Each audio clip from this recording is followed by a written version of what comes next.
Welcome to the second of our self-portrait workshops, Finding a Voice with Nancy Willis. I'm Ju Gosling, also known as Ju90, and I'm the artistic director of Together 2012, as well as the leader of last week's workshop. I'm a white woman with pale olive skin and green eyes behind black plastic glasses. I'm wearing a lilac jumper, a purple trilby, a black scarf, and silver stud earrings. I'd like to start by thanking Nancy, of course, and our funders, Arts Council England and the National Lottery Community Fund, for making this workshop possible. I'd also like to thank our British Sign Language interpreter, Chris Burrow, who will be on the screen throughout, and Julia Jacoby from Global Real-Time Captioning, who is our live captioner. You can access the captions via the CC button on your Zoom window, or if you prefer to use a transcript, the link is in the chat.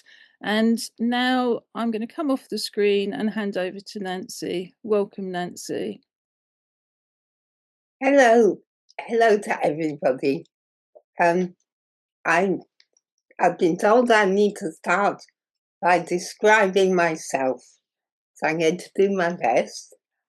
I'm an older woman with kind of greyish blackish hair, a white woman I'm wearing a pink t-shirt underneath a blue sort of semi-transparent top and a load of beads, orange and pink, and sitting in my pink front room with some of my own prints stuck up on the door behind me to anyone who can enjoy seeing them, especially if you get fed up looking at me. You can always look at the door.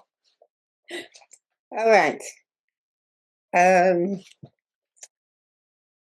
first thing, let me just say a little bit about myself and my disability. I have muscular dystrophy. When I was a young child, I could do everything, walking and running about and playing with my 4 brothers, jumping off things, climbing up things and falling over. It was really only later, as I maybe at the age of 6, I got diagnosed with muscular dystrophy, and it just gradually started to take away my strength. It's a progressive muscle wasting condition. So now I've lived loads, much longer than expected, and I'm still devising ways of doing things.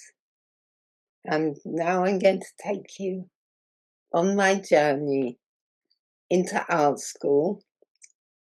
Art school seemed like the best possibility once I'd given up my ambitions to be a worldwide explorer or a trapeze artist.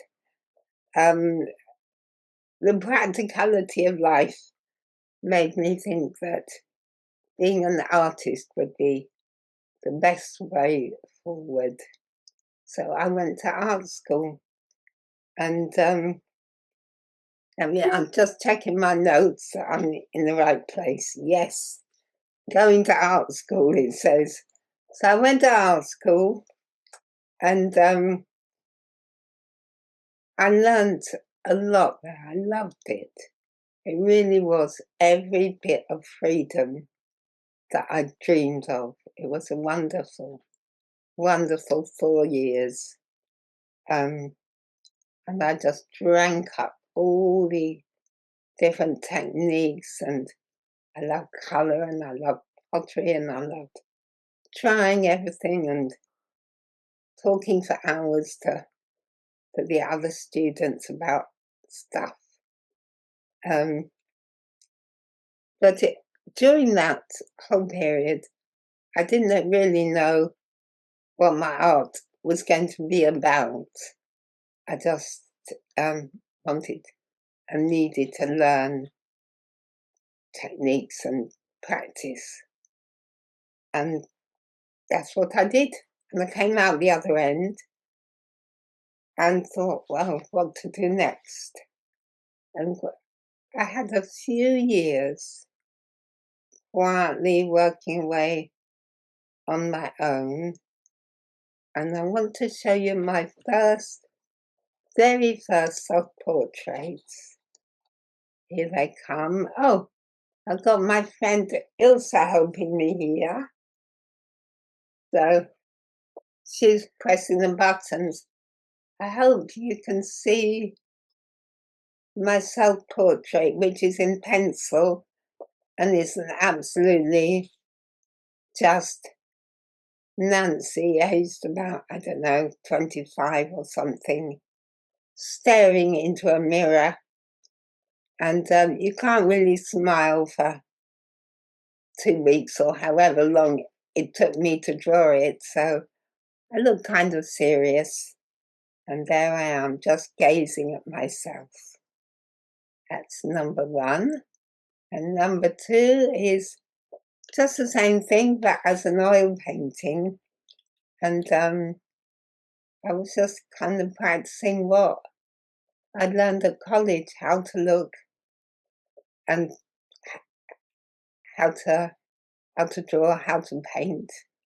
And that's what I'm doing. But in a way, I may as well just be looking at a vase or a goldfish bowl, because I'm just staring and staring. Okay, let's go to the next one. Oh, maybe I've gone forward. Oh, I'm forgetting to tell you, it's an ink drawing. So there's no halftones in this. It's just different sized markers. It's just black marker, and it's a bit.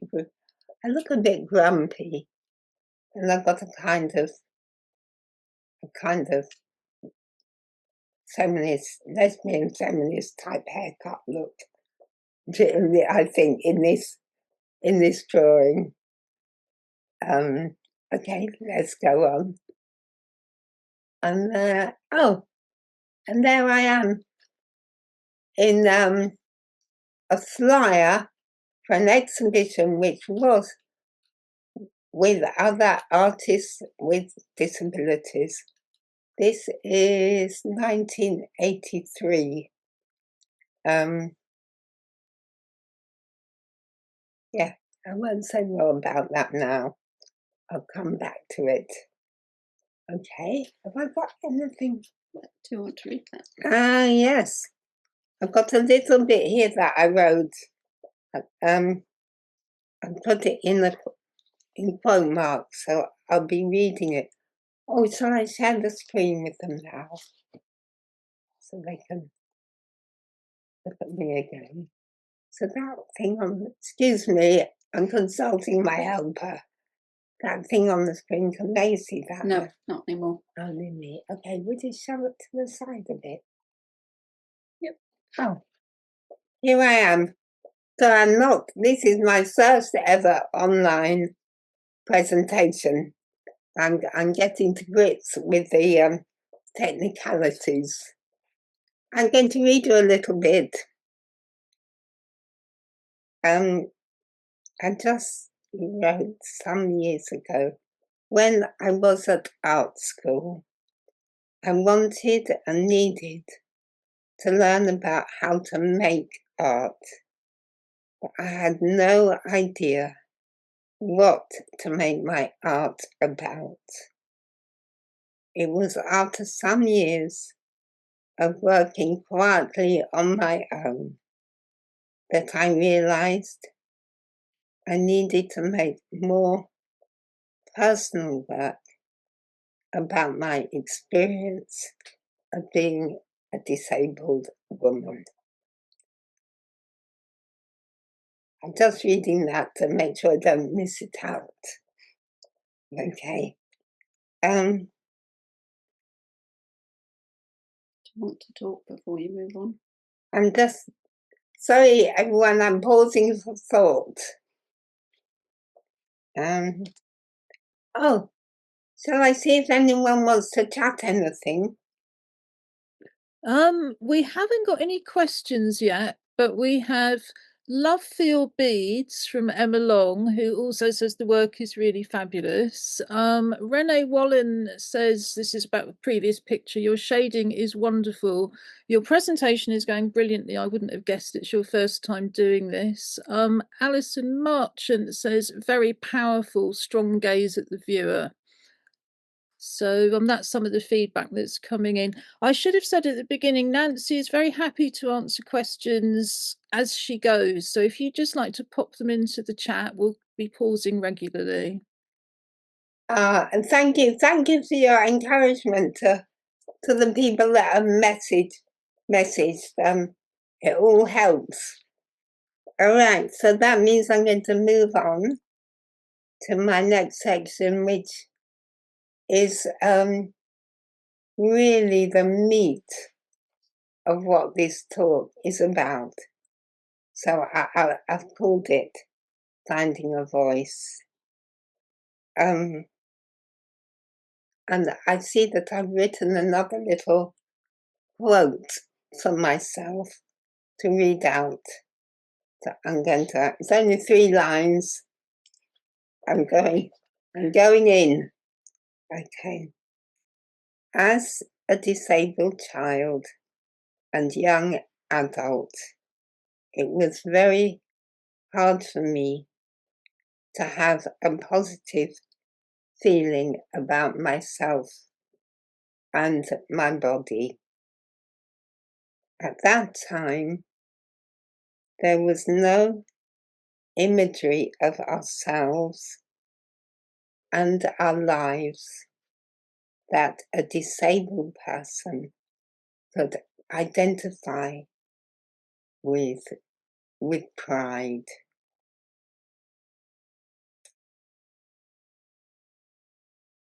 So I think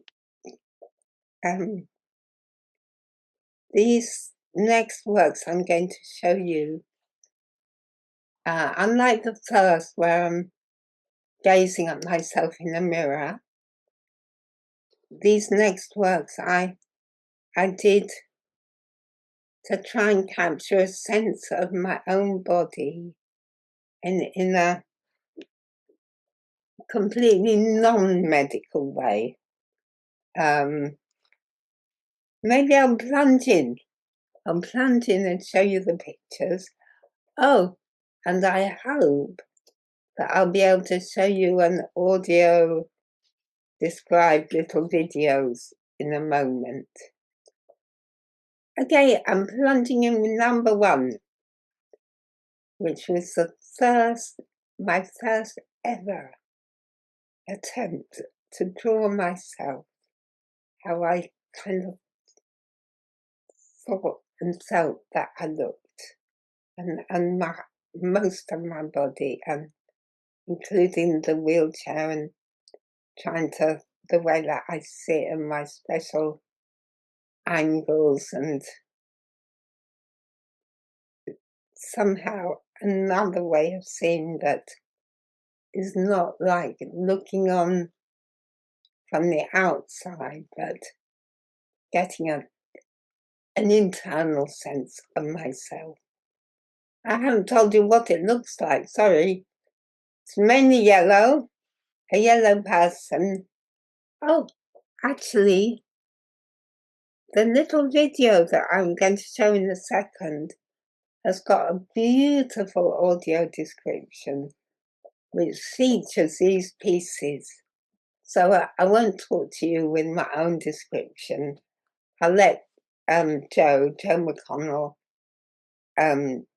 did the audio for this video that's coming up in a second. So I'll just take you through these. This is a set of 4. These were done in 1983. This was my first journey into this world of not looking in the mirror. but feeling myself. These are all done in pastel, and I use smudging a lot, smudging with my fingers, and there's a kind of wheelchair structure. Yeah, I'll carry on. That's number 2. Number 3, I did them in one after the other. That one's gazing forward, and there's kind of a pink sky thing behind, like a window with a red moon. I don't know how that got there. Okay, let's go to the next one. Finally, there's a back view, which of course I've never seen myself from the back, but I still had some kind of sense of what I might look like. So that's the set, probably the most important drawings maybe that I've ever done. Those 4. Yeah. I don't know if I could do the video next. Yeah. Because the context for this video was a sense of that these things about my own body had been so difficult to contend with that I tell the story of it, I think, in this piece, which is coming now. Transformation.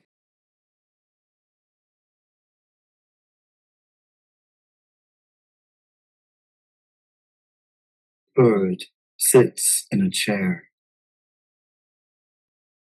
Think about that, isn't it? It's a marvel, isn't it?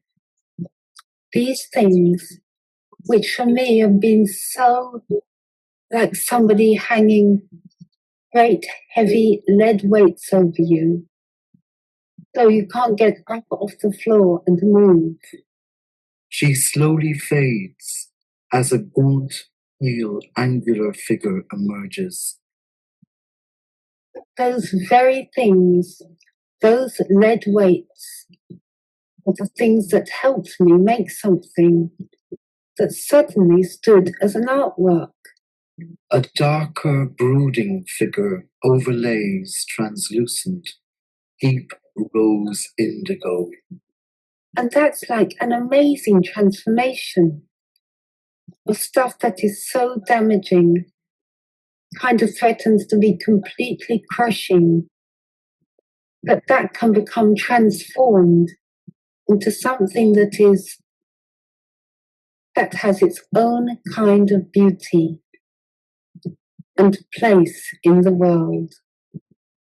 The two figures fade, revealing a long, slender back, spine sweeping yellow-green, past shoulder blade wings towards full, rounded yellow ochre thighs. Hello, everyone. Did you get that all right? Yes, that was great, Nancy. And Sheila says, so clever and powerful when overlapped. Robert says, fabulous moving video. And Renee says, your work is lovely. The soft lines and colours are beautiful. Judy Newman says, I've been a fan of your work since the 90s. It's wonderful to hear you talk about it. How did you find being a disabled artist amongst a predominantly non-disabled and somewhat elite world of accepted artists at the time? Okay. I can have a go at answering that, because at that time, when I did those works, so that's 1983, we disabled artists really had no voice at all. We began, it was the time when the disability arts movement started, and we started a long, long journey towards being seen in more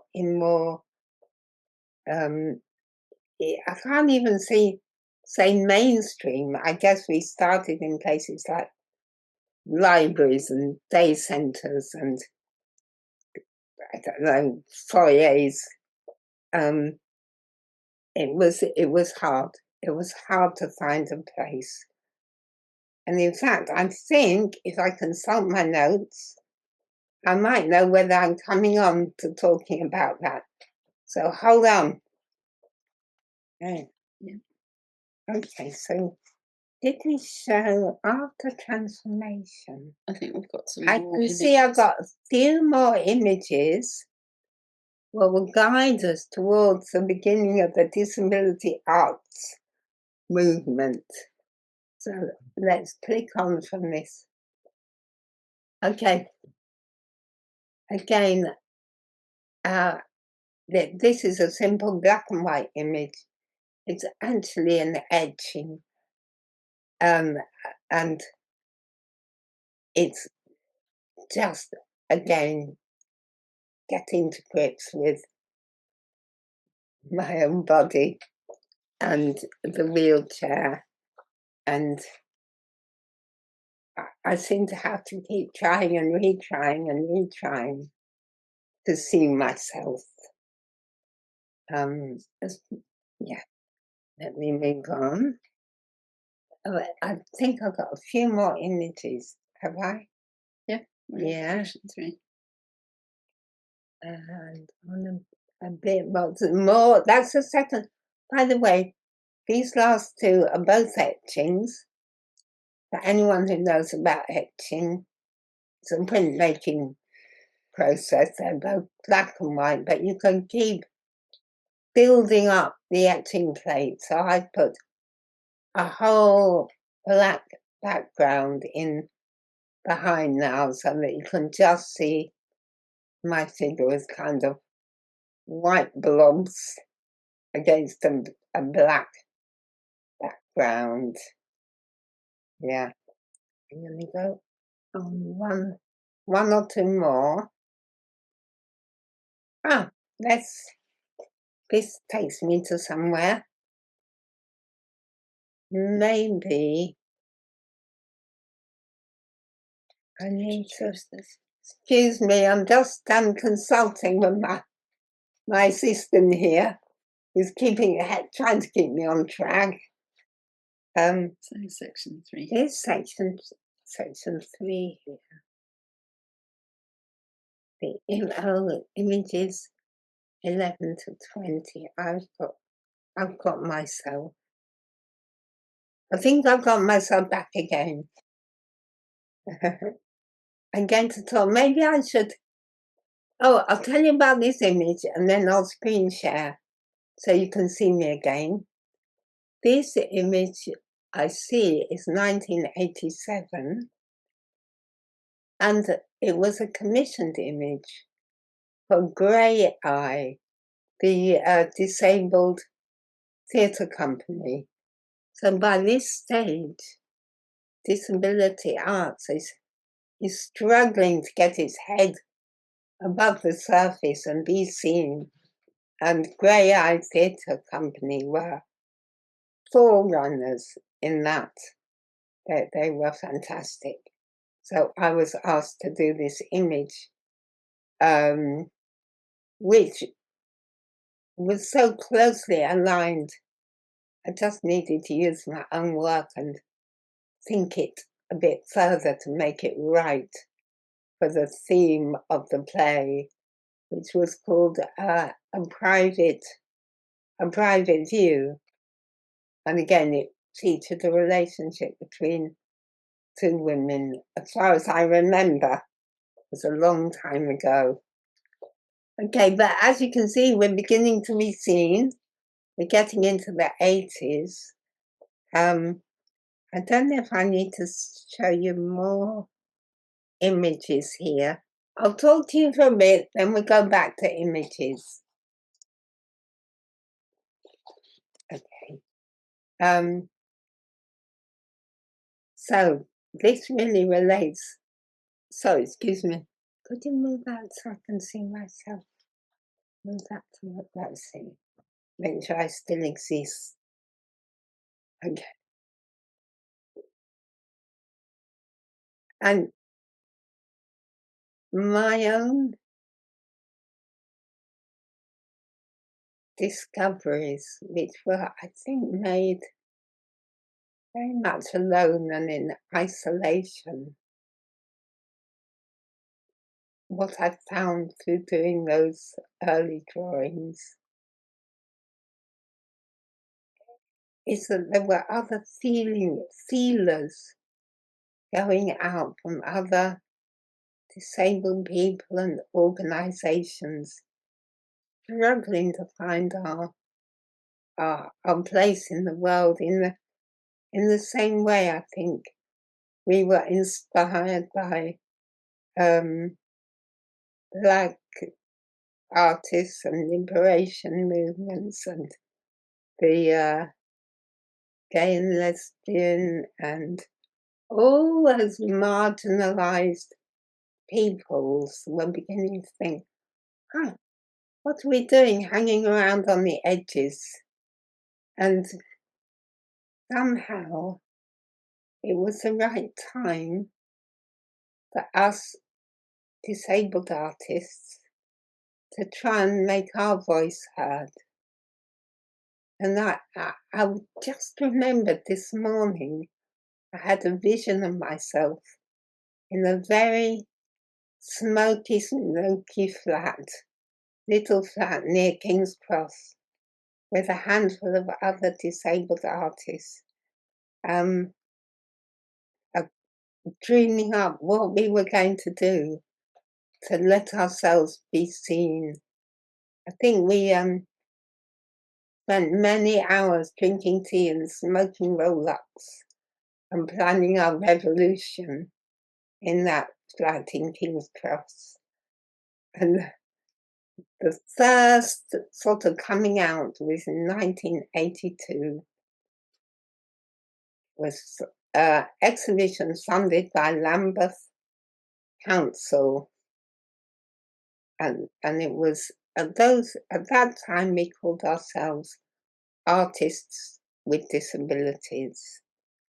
So it was 1982 AD, Artists with Disabilities.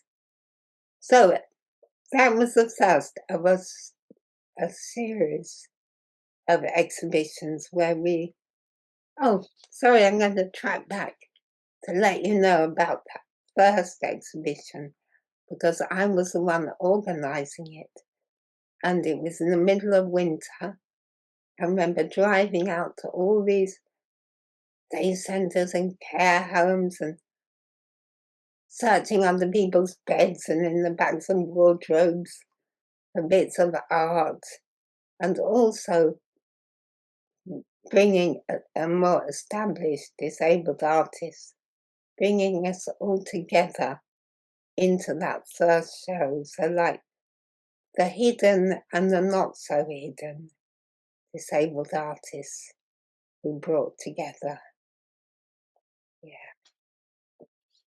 I'm consulting my notes again. I'm thinking maybe I need to let you see some more images. All right, let's see what I've got. This is a kind of a drastic charcoal drawing of me. It's still back looking at me again. But then I was doing other things, but this talk is about self-portraits. I don't want you to think I spent my whole life just looking at myself. But because this is about self-portraits, that's what you're being subjected to. So this is a drawing done very, very quickly. And I kind of think I've got hold of something there, tried to grab it all. I'm naked in the drawing, and the wheelchair is sort of gathered about me, but it's kind of falling apart a bit. Yeah, We go to the next one. This is less falling apart. It's a kind of cleaner image, but again, this was used for it was commissioned for publicity for some disabled arts. And here we are. So that's how I arrived at the image. It was used in various contexts. I wanted it to be a joyful image, a cheering up from all the bleakness of the world, the disability imagery that we'd had probably all grown up with, which was either from bleak stories about evil disabled people in fairy stories, right on to charity advertising and the whole array of depressing imagery. That's what we were up against. So I thought, let me at least create some joyful images, and this was one. I called it Dancer. But I see that I dug out in preparation for this talk. I came across this where this image was used in for the New Internationalist, because it's kind of clearly it's kind of an uplifting kind of sexual, sensual kind of feel to it. And the article itself is about disabled people and sex. So I'm happy to be there advertising disabled people and sex.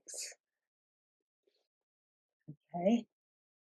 And then finally, where are we now? 1988. With a great blast of cheery colour. This is Nancy in the wheelchair riding an elephant through a kind of blaze of tropical colour.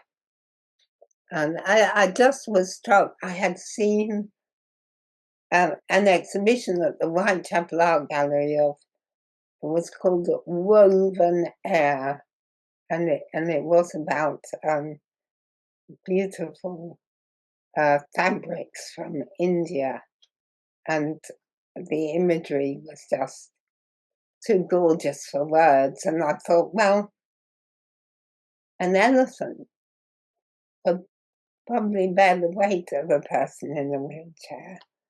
Let me try it to make a joyful image. Oh, and it's called The Explorer. So it sort of harks back to my early childhood ambition to be an explorer. This is an explorer. This is my artistic exploring. Okay. Oh, and this is a photo of me making that very print in the print room. I was still in those days pretty able, so I was able to manage to create my own prints. And this photo is living proof of me doing it, and it's just nice to see an art studio. And then I'm just seeing if this is the last. Oops, I'm dropping 9 notes. Hold on.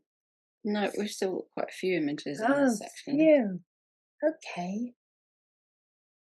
I feel I might be failing in my audio description, so let me tell you. This one is that same image, the Explorer. I put it in the lid of a big box I had help to create this big box. It's like a trunk or a travelling chest. All bits of wood that I picked up from Whitechapel Market, but someone helped me put it all together. And then I made a figure to go in the box. Because the silk screen print of the Explorer had taken me so long to do, I thought, let me make something else to go with it to give it more kind of weight. So I made the whole of my own body and put it inside the box, sleeping in the sand. And I feel the sleeping figure might be dreaming about riding on the elephant. And I'm in that photo as well, just stroking the figure. And I'll just describe this. I won't say too much. It's just, I've left my body now, thank God. I'm just gazing. I did draw this in the mirror, like the first drawing, but this is an etching. And I've put a figure across my own forehead. It's a woman with flowers coming out of her mouth. And then her hand is reaching down to touch my lips. And there's a little baby in the corner. So that's it. This is more of an inner journey, really. Okay. But, 1990 we've got to. And that same image, which was shown at the Whitechapel Open Exhibition, that same image was picked up by Feminist Art News, and they also used the two figures together, the two women together. This was, I can't remember the name of this issue, but I was happy to be in an almost mainstream publication, Feminist Art News. What does it say? Oh no, it doesn't say.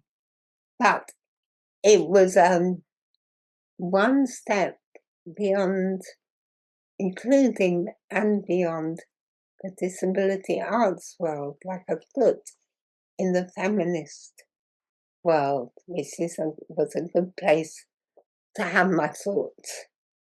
Okay. Oh, this is almost impossible to describe. It's such a big load of stuff. It's an installation. The name is Under Her Wing. She made up her dreams and lost her heart. I made it with somebody. It was my first big collaboration. And my collaborator was Jenny Polak. She took the giant photo of me, which is the background to a papier-mâché sculpture, which is the Under Her Wing, where the one figure is cradling another under her wing. If we go to the next picture, you can just see the two, one figure who was, sorry, go back again. I don't know if you can see in the background, there's a little figure drifting through the Nancy landscape. And that's the second figure, because it's a William portrait about two people. So the second woman, you'll see her again now. There it is, she appears just by my face there. Okay. And then hope, I think and hope we might be getting to the end of this. No, we've got 4 more. Oh no, we've got 4 more apparently. More than I wonder if I should pause here and sip a bit of tea and let Ju read me anything, then I'll come back. Ah, hello. Well, there's probably too much to read because there's so much, so many positive comments. But I will be giving Nancy a copy of the chat, so she'll see all of them later, if not now. But there's 2 questions, if I can go back to them. So Amanda says, how do we build momentum and make things properly opening and inclusive? She's saying it's harder to be seen now, even as a disabled person and disability artist. And there's Sheila asks, were you provided with any accessibility tools or extra assistance to be able to be a visual artist? I think that's probably both training and practicing. And if so, Sheila wonders what helped. And I think there's probably quite a few people sort of, who would benefit from any advice you can give them about that.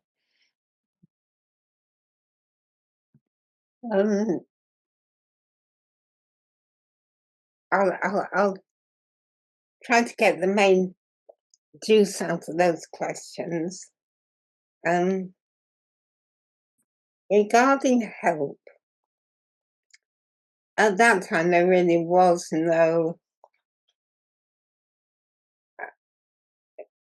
very little around. I did get, that was later. I was working at that time, part-time, and that's how I just about supported myself. I was a teacher and workshop leader, had a part-time library job, and especially the teaching work was really an inspiration to me. But in terms of actual practical physical help, there really wasn't much. It was a matter of stumbling on and trying to get friends and to help me. I did a second college course where I had access to I only just got in actually. They didn't really want me there because they didn't have a disabled toilet, and they thought that would be good grounds for not letting me in. But I managed to get round out by saying I knew somewhere nearby that I could go. So at that time it was still very hard. The practicalities were almost overwhelming. And some of those pieces, like, I think we've seen the body in the box, and they took about 2 years to make. And with a lot of pleas, just having to get friends and strangers and everybody I could get to help me. I needed to ask for help to make these things happen. I couldn't be shy about it, otherwise they never could have got made. I don't know if that answers anything. But yeah, I think it absolutely does. Thank you for sharing that, Nancy. Thank you.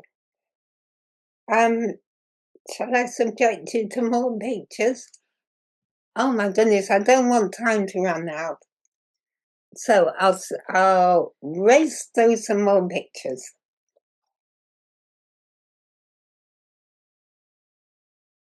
Off we go.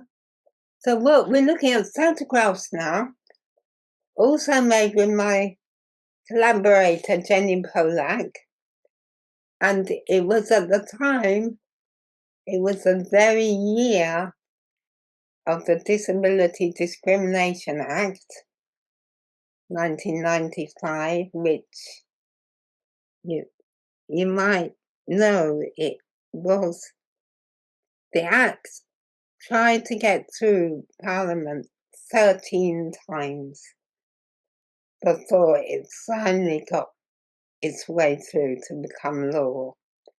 And this poster was my contribution to the campaign. And a lot of other disabled artists were using art as a campaign tool. And we're looking at a billboard here. Me and Jenny won a competition to be shown how to use digital media with a view to making a gigantic billboard that would go on public display. So it was the first time I'd done anything on a computer. We put these images together, and there it is in the billboard on the Isle of Dogs. And it's Nancy with a spray can spraying in pink on the wall, "Fight for rights." Okay. Oh, and there's a close-up of the same vision. Oh, we learned how to do that blurring, speeding effect in our introduction to Photoshop. So I'm speeding by doing my spray canning. Okay. And now this is like a sudden jump. But having said that, it was all happening at the same time. This is a painting called Under Her Wing. No, it's not called that at all. I'm in the wrong department. This painting is called With One Touch, Her Spirit Soared. Soared meaning like flying up into the air. And again, it's quite bright colours. The composition is based on biblical painting, which I love those paintings. This is like my own version of a well-known image of the Annunciation, but in my version there's a kind of woman angel flying through the air and just touching lightly the hand of a woman in a wheelchair who's full of joy with just that one touch. It's kind of about love. Yeah. Oh, and there it is on the front of a flyer for an exhibition at the Lang Art Gallery in Newcastle. And I'm really pleased and proud if ever one of my images is chosen to show off an exhibition, because it just suddenly becomes something that doesn't live just as one painting in one place, but as an image that gets slapped up on walls and pinboards and all over the place. And I love the title, Unleashed. That's the name of the exhibition. Unleashed Images and Experience of Disability. All right. Oh, I've got to the end of a section. Well, I think, let me see. You're just going to talk about this. Oh, yeah. Okay, I'm going to pause with Unleashed. So let's go back. Oh, no, let's screen share again so you can see me. Would you make that across to the side. Sorry, everyone, I'm talking too much. No, we could hear it forever, Nancy, but unfortunately, we've only got another few minutes left. So, Shall I let you? Shall I let you tell me anything, or shall I charge on? And when I say tell me anything, I mean any vital chats. no, there's lots and lots of good points to share with you afterwards, but no more questions. All right then. All right, I'm going to dash then. Do you want to skip? Just to quickly show you, maybe go back to the.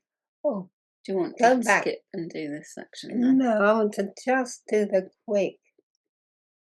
That one. I'm just going to show you, talking of being seen, that recently, like only a year ago, suddenly, my work has come back into view again as a part of the re-evaluation of feminist art. And let me click through a couple here. That's me at Women in Revolt. And with those early self-portraits, can you believe it? So maybe 30 years or something after they were done, they've been dusted off and come out again. And then this is another recent, it's on maybe right at this moment. The exhibition is just coming to an end in Cambridge, and it's called The Sleepers. And this is a revisiting of that collaboration between me and Jenny. So again, there it is on the wall with other important people, including right on the end at the left, a Gwen Ravarat print called The Sleepers. So this is recent outings of those earlier works. And then I think I'm going to be able to round up. We can have a quick flick through Nancy working. This is, look at me, in 1975. Can we just flick through them? Yep. Oh, that was, so this is 5 years later. 18. That's it. This shows something about, oh, I was running a workshop here in this one. That's right. That's 87. 2000. Oh, back to the question about funding. I'll just say that disability arts in London and disability arts online were both really supportive organisations in the 80s and 90s. So we were not alone. Okay. And this is, just to let you all know, I've become much, much more disabled now. And I've just been making these little drawings by taping a pencil to my fingers and drawing. And there I'm trying to create colour, like having someone cut out a bit of background and drawing onto it. These, I'm showing you these just because obviously they're not self-portraits, but they say something about still trying to make my mark as an artist, to continue, right, which I want to do, right to the bitter end, to find a way to make my own marks, even if I collaborate, whatever, if someone helps move the paper while I draw or hold it, that's all I need to do is hold on to making my marks. And these are simple things, simple subjects. just what's around me to show I'm still alive and I'm still looking. Thank you so much, Nancy. That's just been wonderful. I'm sure we could all have listened to you for hours to come, but I think that would have been very tiring, apart from anything else. I'd also like to thank our funders, Arts Council England and the National Lottery Community Fund, our access workers, Chris Burrow from Burrow Interpreting and Julia Jacobi from Global Real-Time Captioning, all of the Together 2012 team who've been busy working behind the scenes, and most of all, you, the audience, for coming. If you're able to fill in a very short feedback form, that would be much appreciated. The link is in the chat, but it will also appear automatically when the Zoom ends. Now, depending on the complexity of the edit, the recording from this afternoon will be available on YouTube this evening or on Monday, linked from the workshop webpage, and the URL should be coming into the chat now. We also have the recording of last week's workshop available, and that link is coming into the chat too. And if you subscribe to our YouTube channel, Together 2012 CIC, you'll be notified automatically when there are new event recordings, because we record everything we do to extend access. And finally, we hope that if you're a disabled woman, you've been inspired to take part in our Reflecting Ourselves online exhibition of disabled women's self-portraits in March for International Women's Month. A link with further details should be in the chat now. It was emailed Kate and Marcy. And just to summarise, you can submit one digital image, which can be a new or existing self-portrait in any medium, and we guarantee to include it, subject, of course, to our Safer Spaces policy. So thank you so much again, Nancy. I'm sure I'm not the only person here today who has had some of those pictures on their wall for a very long time, and I'm sure will again in the future. So yeah, there's lots and lots and lots of positive and very enthusiastic comments and praise. So I'll be sending that over to you as soon as I've downloaded it from Zoom. Thank you too, and thank you to everybody. Take care, everybody, and have a great weekend. Bye. Bye.